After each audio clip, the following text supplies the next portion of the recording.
Hey guys, how you going? It's Damo, and I'm going to be talking about my personal Ornn deck list based on the Las Vegas Regionals top 50 Ornn player.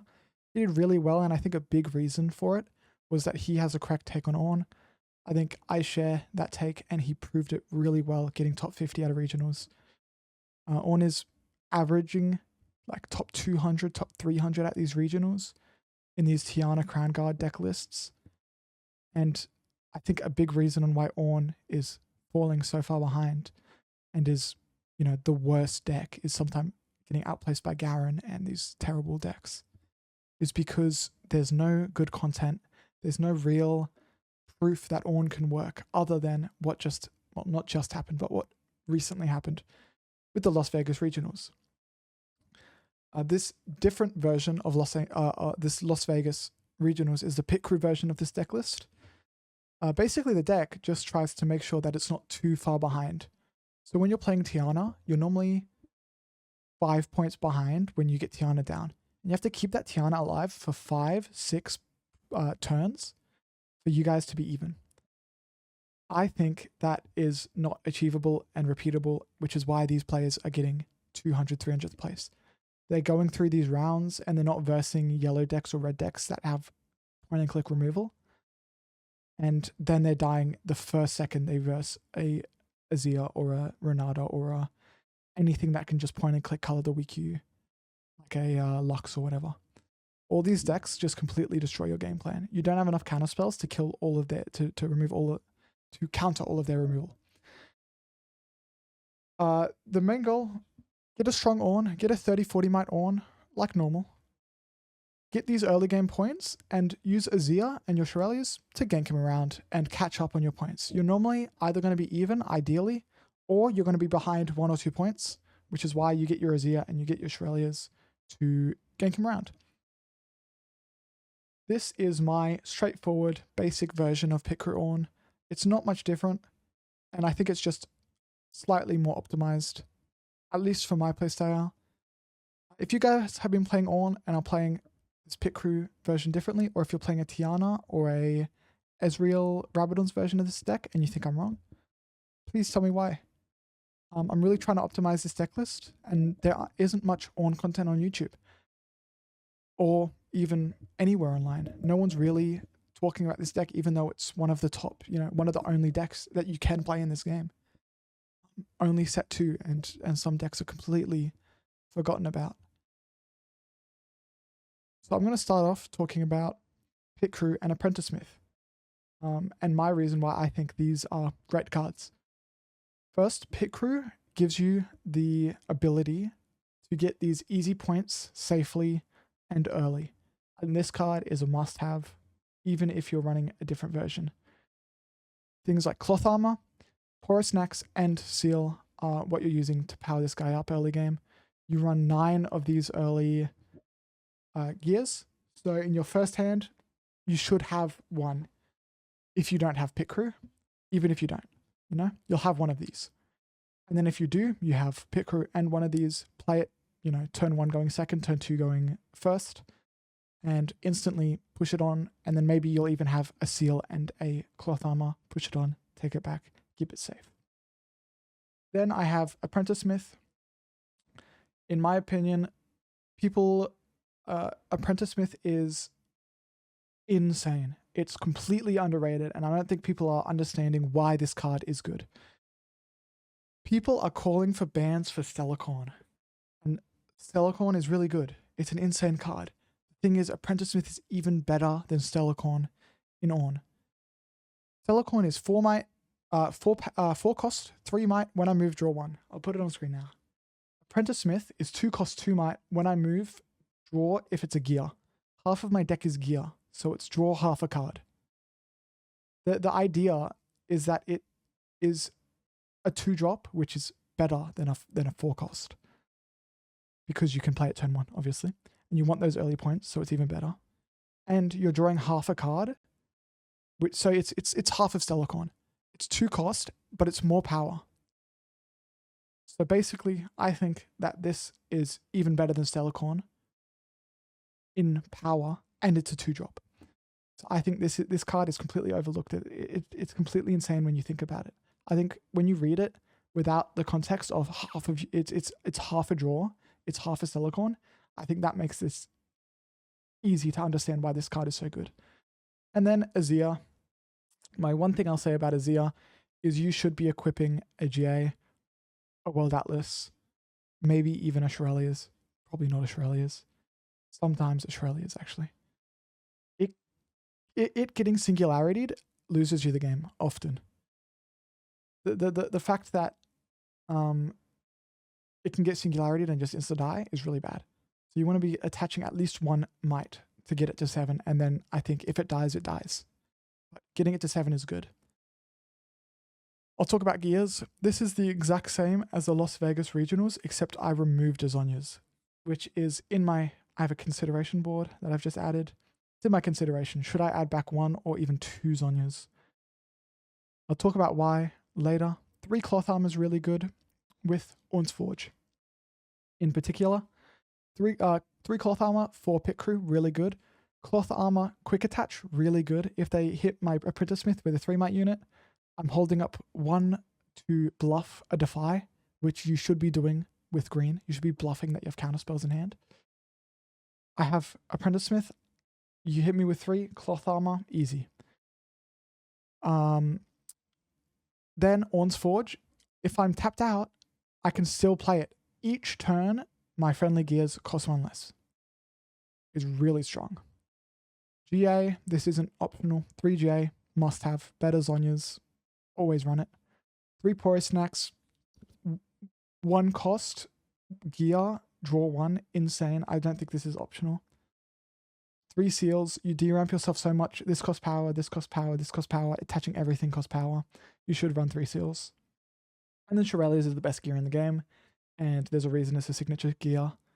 It costs so much, which is half of the reason why you're running these seals. Another reason why you're running seals, Azir, tap, action speed, swap. You can use the seals. You can't use the legend to do Azir, obviously. It's not a gear or a gear ability. Svellsongur, I run 3 of. A lot of people run 2 of. I think 3 of makes sense, especially with the addition of Apprentice Smith. This makes Apprentice Smith just a Stellarcorn, but cheaper.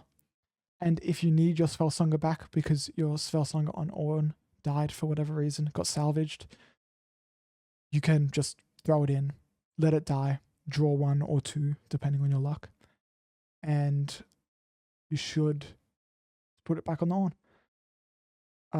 Another reason for not running 2 is sometimes you want 2 Svellsongur on Ornn. For example, I'm versing a deck that runs Akshan. I'm versing a Lux that's running a bunch of Gear Hate. I'm versing X deck that runs a bunch of Gear Hate.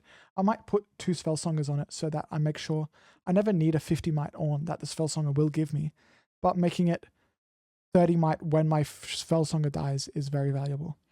So even attaching 2 Svellsongurs on a deck that has a lot of Gear Hate is good. So there's no reason not to just be getting it more. Then World Atlas is, in my opinion, the most underrated gear in Ornn. 2 gold every turn when holding is really good. 3 might plus 2 is unexpectedly better than you'd think. It's often where I'm attaching it to a pit crew, and I have a pit crew and a Apprentice Smith at a base, at a battlefield, and it's just too strong to hit early game. Like, let's say turn 2. I play Apprentice Smith turn 1. I play a pit crew gear turn 1. I move it into a battlefield turn 2. Play the Apprentice Smith. Play the World Atlas. It's 7 might. It's really hard to kill that if my opponent's going turn 2, if you know what I mean. Turn 3, sorry. So, and then I get 2 gold and I move everything back, and my Ornn is going to be really strong really early. So I think that's very valuable. Now the spells is where I'm more talking about what should I add, what should I remove, what do you guys think? This is my opinion on personally what is ideal. I have 4 counter spells right now. It's probably going to go up to 5, another Defy, when the next set comes out because of a few reasons. Yellow is getting better, obviously, especially after post-Miracle Draven nerfs. Well, Destruction for Miracle. That also helps Ornn out for other reasons. Mid-range Draven is really a good matchup for Ornn. Mid-range is kind of rough. I run 4 counter spells. I can see running 5. I've been thinking about running 5. I'm just not sure what to sub out. 3 Consult the Past and 2 Meditation. I'm not going to be talking about it that much. It's absurd amounts of draw, and I think draw is really good in Ornn. Tap 1 Seal for draw 2, obviously insane. Reaction speed, I can dig for my Defy for whatever reason. Meditation is really good. For example, I'll often just have a Pit Crew sitting in base, not moving ever. I just want him in base. I don't want him to die for a few reasons. 1, a meditation target, easy. Tap 2, draw 2 would be the best card in the game if it didn't make you need to exhaust 1. And then it can also prevent them from easily moving back all of their units to target my Ornn. I can say, if you move it back, be careful of my Pit Crew, you know? It's kind of threatening that. That's my short spiel on why I think it's a really good card. Singularity is, I think, a good card. I'm not sure if it's a great card. I'm not sure if it's good enough. I played a Nexus night last night, and it won me 2 games. Completely, I played Singularity, target their 2 big units. Their 2, like, I was Azir MF. Lucian MF. So I hit those 2, game over. Then 5 and 7, easy. I would never change that. Battlefield's Obelisk of Power got banned for a valid reason. It was in every deck. I don't think anything should be in every single deck. So remove that. Sigil of the Storm is my personal replacement. It's what Las Vegas was running, so that pushes me into it. There's another Battlefield that said that they're adding next set that says when I hold, you may move a unit back. Seems really good. I need to think about it more. I need to play test it. Works really well with Apprentice Smith, even if I don't want Ornn to move.